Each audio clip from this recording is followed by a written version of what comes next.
Thank you, Joe. Appreciate it. Okay, let's give Joe Jordan a hand for putting this thing on today. Evelyn Long over here, hold up one of those t-shirts. You can buy them for $15. As a tax man, I want you to spend some money up there. Stand up for religious freedom, right? That's what we're here today for.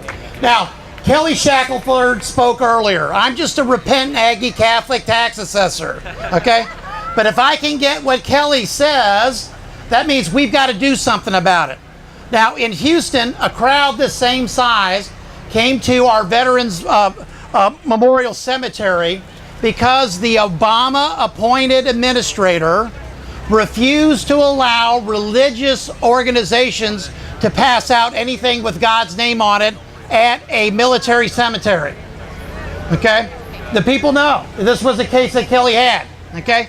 And it took a crowd of 1,000 people to come out on July 4th, and a radio station that I have something to do with called KCV helped get that crowd out, because we had the Daughters of the American, Republic and other organizations were banned from passing out In God We Trust at a U.S. military cemetery. So when you hear Margaret Hotze's stories, and by the way, give Margaret a great hand. She's one of our national treasures, okay? When you hear these stories about rights being taken away, you hear the bishop here is part of the suit in the Fort Worth Diocese against the federal government on the idea that we've got a mandate that tells the Catholic Church what to do, and every other church. And what did John Kennedy have to say about this? Okay? All right? He said basically an attack on one church is an attack on all churches. So whatever your faith is, whatever you believe in, whatever church you go to, you know that this is an attack on religious freedom and liberty. Anybody doubt this here? I can't hear a no. Okay?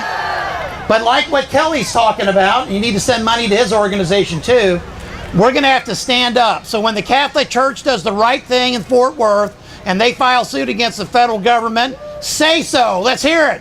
Give them a big cheer. Now, as a tax assessor collector, there's numerous things in the Bible, because my forebears were thugs, okay, that worked for the king, all right? But that's right. Well, this one wasn't, okay? Now, there's a great line, and everyone knows this in Matthew. You're supposed to render under Caesar what is Caesar's and render under God what is God's, right? Everybody knows that. Yeah. Well, I'm sorry, Caesar's asking for too much, and the answer is no, all right?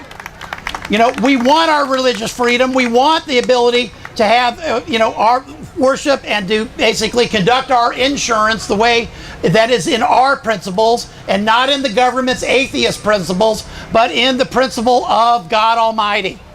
All right? So what I want is to see this group, just like the same 1,000 people that got back our religious freedom in Houston, because after 1,000 people came out, they not only reversed the policy, but the director, Arlene Asseco, has now been transferred back to Washington, where she should have never been sent to Texas in the first place. And 1,000 people, when they come out and they're doing God's work and do real things for real people on this earth. So my challenge to you is fight with the truth. All right? You go out and you tell 10 people what you heard today. You stand for religious freedom, and then you bring those 10 people to the polls and you vote your God-given conscience. All right? Because, again, when a tax assessor can tell you Caesar's getting too much, that means you just have to recognize the obvious, that Caesar is getting too much. Stand up for your rights. Stand up for religious freedom. God bless you, and buy some more t-shirts, will you?